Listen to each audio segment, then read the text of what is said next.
You're probably used to spending, what, $200, sometimes $300 on holiday cards? Whew, that's a lot. So let's find a way for you to save that, especially in 2020 when things are just the most precarious. So skip your visit to Minted, to Shutterfly, and let's teach you how to do something really cool for free with an app called Canva.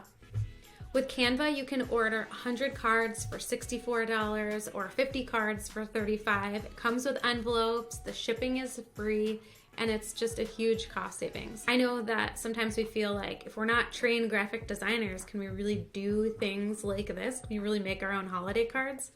Yeah, you can, because right now it's just super intuitive and there are apps out there that will allow you to do things that just weren't possible even a few years ago. I'm gonna walk you through and share my screen, show you step by step how you can make your cards, and you're just gonna need to decide what kind of look you want, because I think what you'll find pretty quickly is that there are a ton of options. So you will have a variety of fonts to choose from. You'll be able to overlay your type right over your photos or frame out a series of photos if you want. If you have kept your old holiday cards, you can keep those out for reference. Whether you want to get really fancy or keep it straightforward, I'm going to show you really fast how to get it done. Ready? Once you're on the Canva homepage, you're going to create a design. So look for this teal button in the top right-hand corner and select Create a Design. You'll see a drop down with lots of options. Since I recently made a card, I see suggested a card option, but you probably won't, so go ahead and type in card and you'll see some different size options.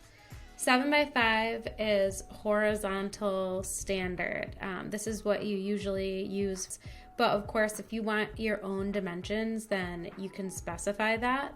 But let's start for this example with selecting card 7x5. So you'll see that the screen opens up with your blank card ready to be designed, and then over on the left-hand side, you'll see lots of different potential options, different types of cards, birthday cards, thank you cards, invitations. Spoiler alert, once you finish this tutorial, you'll be able to make cards of all kinds, not just Christmas cards. So assuming that you're going to use some type of photo, family photo for your holiday card, we're going to go over to Uploads in the vertical left side menu. So hit Uploads and you're going to upload media wherever you have it saved. So if it's on your device, on your computer, your Google Drive, or in Dropbox, you're just going to want to head over to wherever you have that photo saved and upload it. I already have some options here, so I'm just going to go ahead and click on a photo and it will immediately appear on the page. So I'm going to resize it so that it takes up the entire card, and then I'm going to center it a little bit. Now you can move around your photo however you think it's going to work with the vision that you have for it, and you can always move these things around as you go.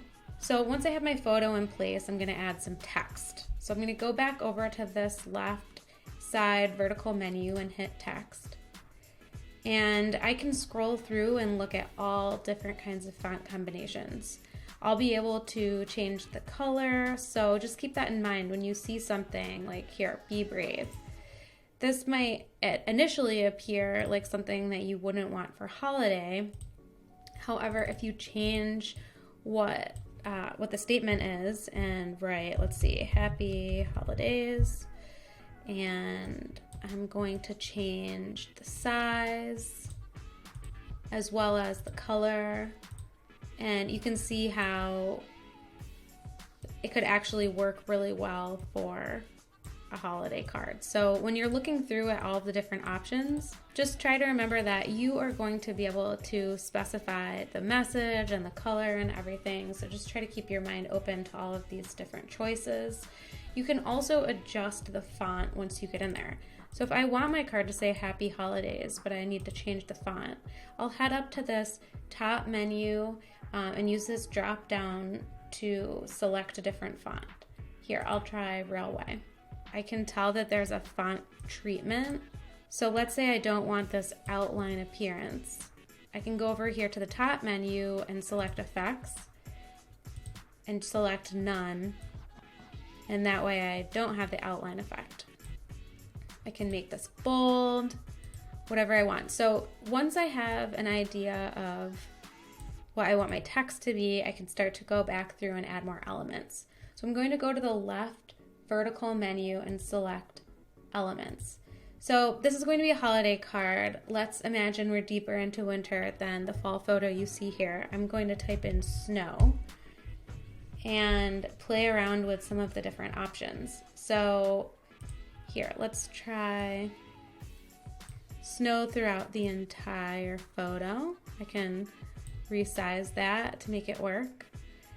And I'm going to delete it and try something else just so you can see and imagine what types of options you'll have.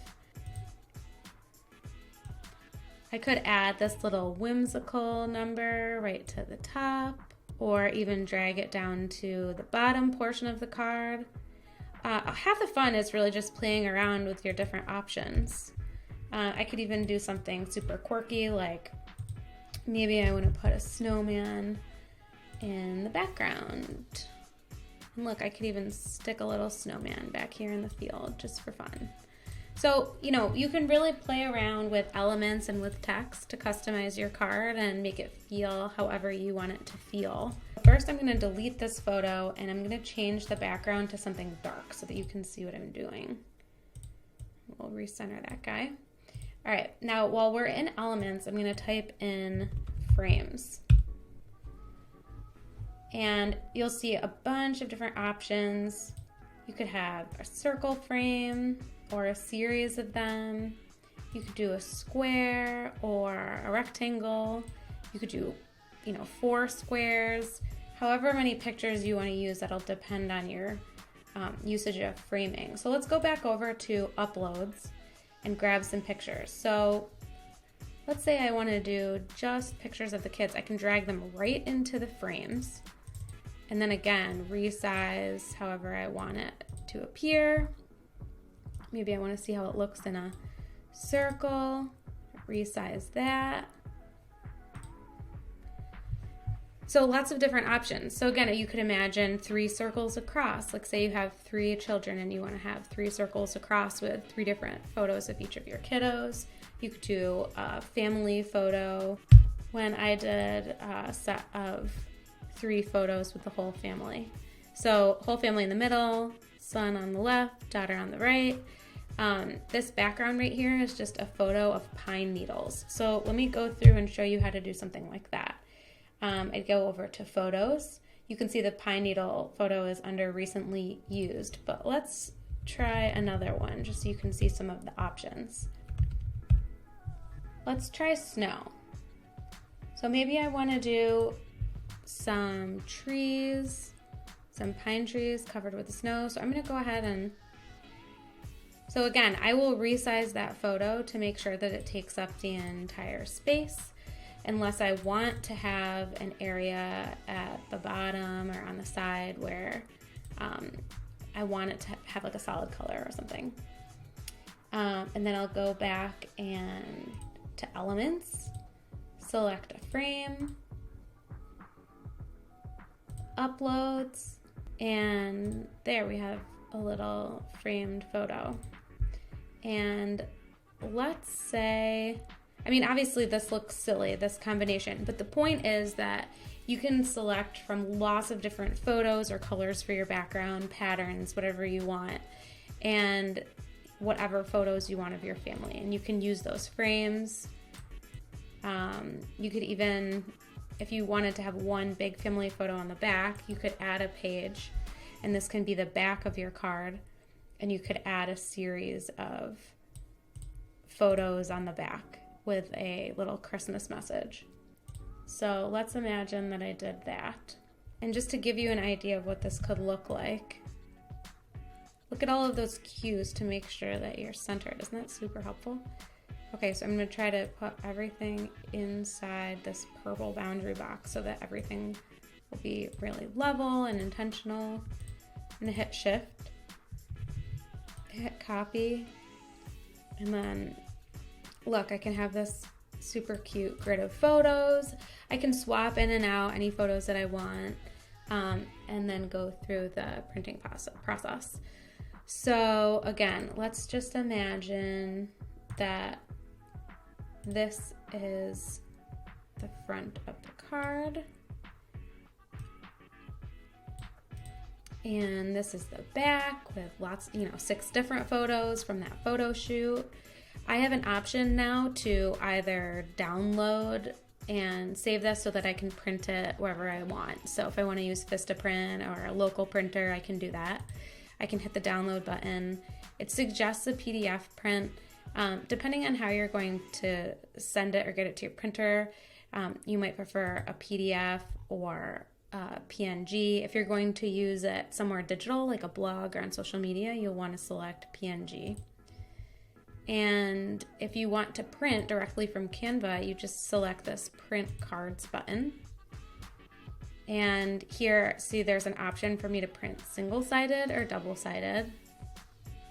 If I'm ordering 50 cards, it's going to be a total of $35 with the envelopes included, and the shipping is free. If I wanted to print double-sided, it would be actually the same cost. So definitely get that second side in if you're going to make an order. Bottom line is this is way cheaper than ordering on Minted, and you can get a lot of the same effects that you really like from those places, and you also don't have any branding from like Shutterfly or Minted or wherever on your card. It can be totally personalized to your family.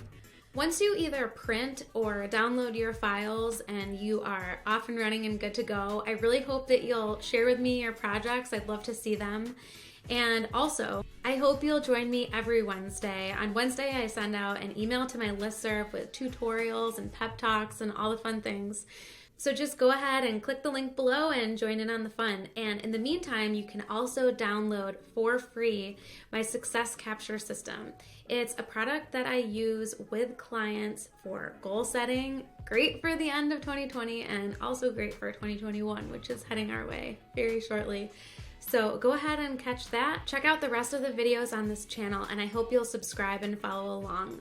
Lots coming for you. Have an idea for a tutorial? Go ahead and leave it in the comments. My favorite tutorials to film are the ones that someone has actually requested that I do. Believe it or not, this is all about your convenience and utility. So tell me what you want to see. Cheers to way cheaper holiday cards in 2020.